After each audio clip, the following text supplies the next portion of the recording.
Today I will present to you episode 5 of season 3, so thank you for your legendary support for this series. And make sure to turn on notifications so you don't miss the upcoming recap, and let's begin. Dear viewer, don't forget to watch the previous episode first as the events are connected. Alright, in the previous episode, we stopped at the point where Eugene asked Jin-Woo to tell her about the new gate that appeared in Japan, and asked him, will you help them? So will Jin-Woo accept?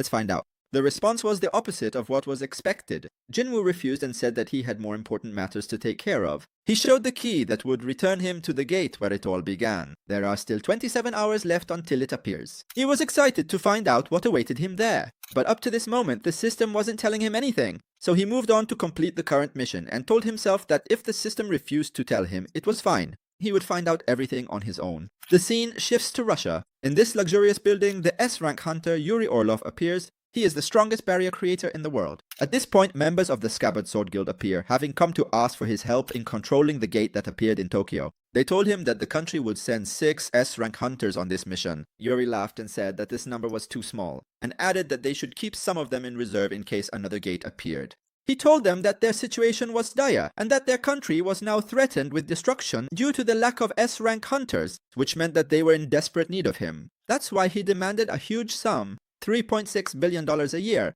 which is $10 million a day. He told them, I will suppress the gate for as long as you pay. The guild leader refused and said that this price was excessive. He replied, if you pay me $3.6 billion, you will guarantee your country's safety for a year. And this amount is trivial compared to what Thomas Andre might ask for. The hunters in the back didn't understand Russian, but from the way he spoke, they felt he was insulting them. Yuri asked him, will you save your country or will you abandon it to save money? But let me make one thing clear. If you refuse my offer now, I won't accept it later. If you come back again, even if you beg me, even if you lick my boots, it won't do you any good. The president felt pressured. He didn't know whether Yuri really had the skills worth that price or not. So Yuri told him, hiring me alone is better than hiring 100 people like those behind you.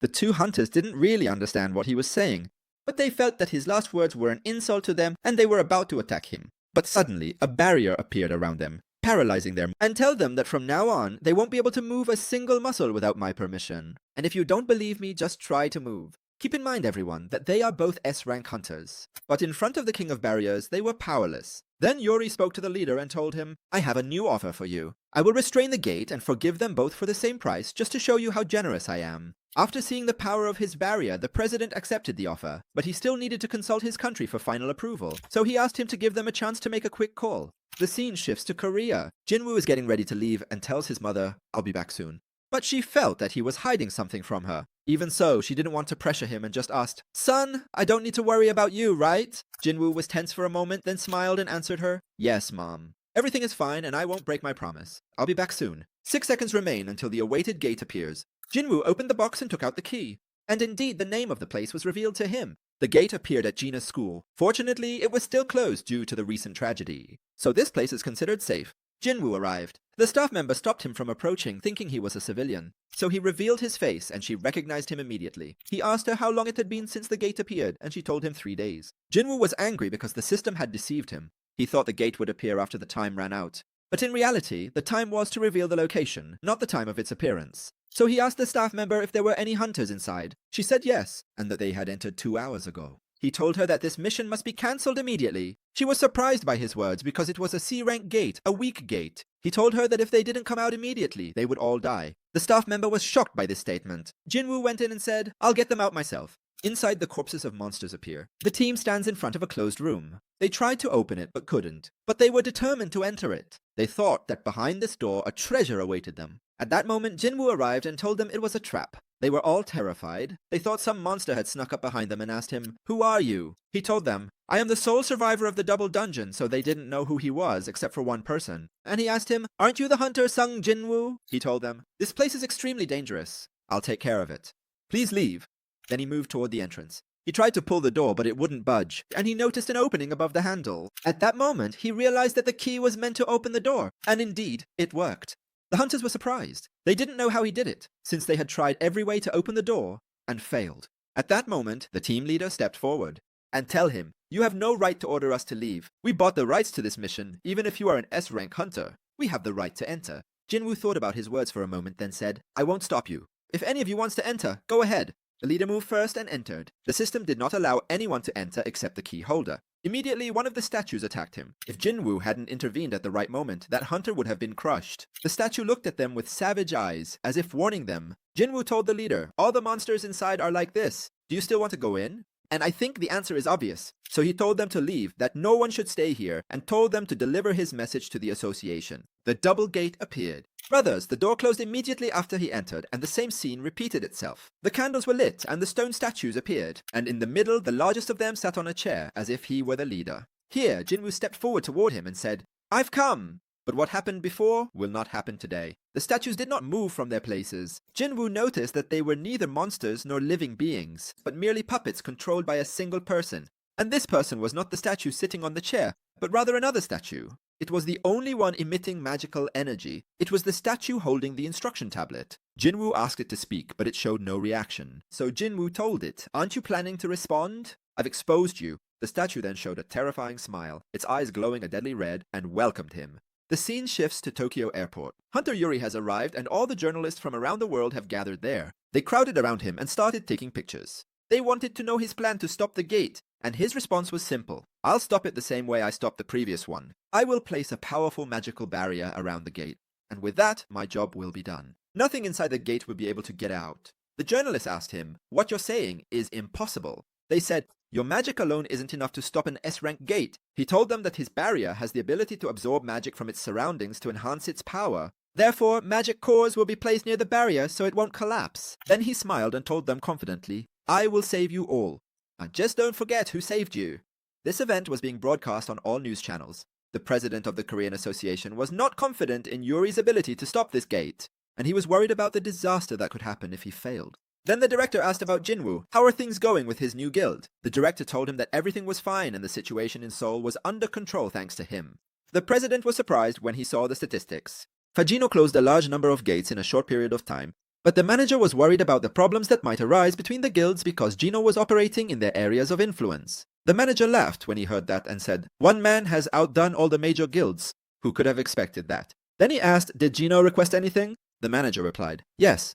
He requested the rights to all the gates near them for a week." The president agreed immediately. At that moment, the manager's phone rang and he excused himself to answer it. He was given permission and said that he would also be leaving because he had an important appointment. The manager left the office, and the call was about a new gate that had appeared at the same school where the orc had shown up. He asked, "Has something dangerous happened there again?" He replied, "Not yet, but something terrifying could happen here. Because this gate is a double gate." The manager started sweating when he heard the news, especially when he found out that Jin-Woo was there. The scene shifts to inside the gate. The statue revealed massive wings, and suddenly the tablet cracked and shattered in front of Jin-Woo. He hadn't expected this to happen. He thought the tablet was important because of what was written on it, and he asked, "Didn't those rules mean anything?" The statue replied, "No. Those rules really were important, but now they no longer matter." So he asked, "Are you the one who summoned me?" The statue said, "Yes." He asked again, "Are you a monster?" The statue replied, "That question is not correct. Don't ask me who I am, but rather ask me who you are." Then he told him that this would be his final test, and if he succeeded, he would tell him everything. He told him, "Consider it a reward you will receive for completing this task." Jin-Woo prepared to summon his shadows, but the statue stopped him and said, "I want to test you, not your servants. I'm not interested in your servants' abilities." Jin-Woo was surprised as all his abilities were nullified. He could only fight using his physical strength. He also couldn't leave this place until he completed the task. Either he would succeed and survive, or fail and die. The statues surrounded him, and he felt frustrated because the abilities he had worked so hard to develop had become useless. But he could still use his weapon storage, which was his last hope to overcome them. The stone statue attacked with its giant sword, swinging it. Gino managed to dodge it and smashed it with his bare hand. Then he took the broken piece and threw it, aiming at the statue's head, and succeeded in hitting it. But his attack had no effect. The statue reached out to grab the sword as if nothing had happened. But Gino was faster. He jumped and kicked it, causing the statue's head to shatter. Another soldier attacked with his axe. Gino revealed his daggers and easily cut through the axe. Then he jumped high and smashed its head, after which the third one attacked him, armed with a bow. Gino was literally at the peak of his focus and managed to intercept the arrow despite its incredible speed. Then he jumped into the air and kicked the arrow back at its owner, literally destroying his head as that's their only weak point. Jin-Woo was eager to crush them, and all he could think about was getting revenge for what happened that day. From afar, the leader appears, watching the fight. He was smiling as if he was happy that Gino was overcoming Doma. He said, "You've reached a high level, even though you're just a human." He admitted that Gino's progress was faster than he had expected. At that moment, Gino was fighting all the soldiers at once, and he said that at first he thought they were teleporting, but now he was able to see their movements and admitted that they were truly strong. The leader laughed and told him, I can't deny your progress, but that's not enough to finish the test. Suddenly, the room shook as the giant finally moved from his place. He stood up, and the huge difference between him and the rest of the Doma was obvious.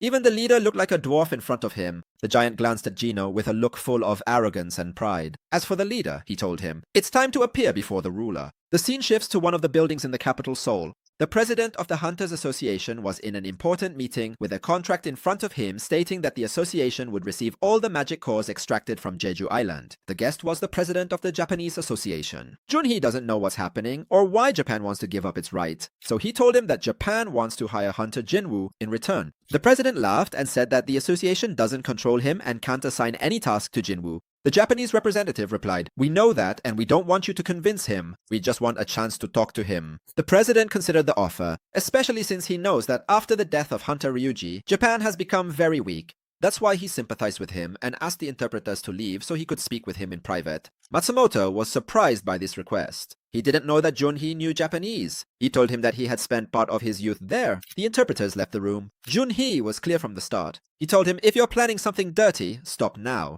I know you have ties to the Drawn Sword Guild. The association is supposed to be a neutral entity that doesn't side with any guild. He told him, you're the one who helped them recruit S-rank hunters and made them the strongest guild in the country. And as a result, the deaths of hunters and the weakness Japan is suffering from. All of this is because of you, and if you fail to close this gate, the responsibility will fall on you alone. For the weakness of the other guilds in the country wouldn't have happened if you had remained neutral. Then he revealed a device that contained a recording of the entire conversation that took place between him and the hunter Ryuji during the Gisho mission. He said, this box is proof of your corruption. Did you think you could fool me? The boss sent her with strength. His eyes glowed yellow. He was very angry because the Japanese man underestimated him. The latter was terrified with fear. Because if this information were to leak, it would mean the end of his professional career and he would spend the rest of his life in prison. But suddenly the boss literally broke the device. The table shattered from the force of the pressure and he told him, I am not a scoundrel like you to treat you the same way you treated me. I will not make Japan pay the price for one person's mistake. In fact, I won't let the entire continent of Asia suffer because of you. But make sure to thank the hunter Sung Jin-Woo when you see him. The scene immediately shifts to him. He is still fighting the stone puppets, and no matter how many he knocks down, new ones keep appearing. It seemed as if these statues were endless, but Jin-Woo's instincts told him that the real danger was behind him. He looked up and saw the giant statue standing there, its eyes glowing with a powerful red light. Jin-Woo realized that something dangerous was about to happen, and he didn't have time to fight these puppets. He put away his weapon and used his remote control ability. He grabbed the puppets, and at that moment, a scorching beam shot out from the giant's eyes. So Jin-Woo used the puppets as a shield to protect himself, and they literally burned even though they were made of stone. The beam did not stop. The giant kept firing it with such force that the puppets burned and were pierced through. But Jin-Woo retreated just in time. The attack stopped, but the smile did not disappear. It was clear from his expression how eager he was to kill him. Jin-Woo decided to get rid of him first because he was the most dangerous. He rushed toward him at full speed. The giant lifted his foot, literally trying to crush him. The ground shattered from the force of the stomp, and he laughed because he thought his move was successful. But suddenly he heard the sound of cracking below.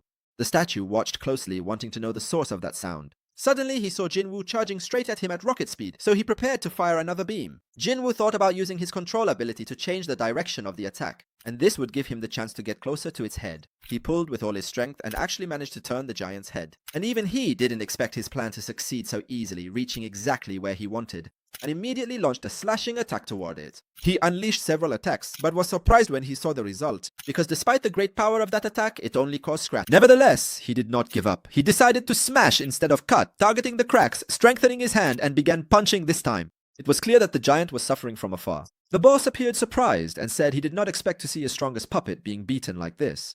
Genos kept hitting with all the strength he had, literally with his head. The giant was swaying from the sheer force of the punches.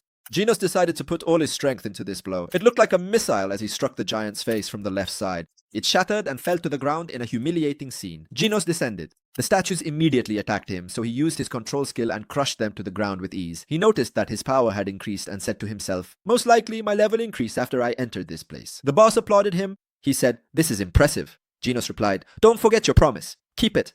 The boss laughed. He said, "The test isn't over yet. I'm still standing before you." At that moment, Genos received an important notification from the system. The boss said, "Let me tell you, this is your final test." His black face began to change color to blue. As for the system, it told Genos that he must defeat his enemy in less than 10 minutes or else his heart would stop. The countdown had begun. Genos started and asked him, "Who are you?" The boss's face was about to be revealed. He said, "I've told you before, haven't I? That's the wrong question." But this time, he decided to answer, hoping it would satisfy him, and said, "I am the programmer," meaning that he is the creator of the system that Genos uses to increase his power. And here we will stop. Stay tuned for the continuation of the events in the upcoming episodes. I love you, brothers. Good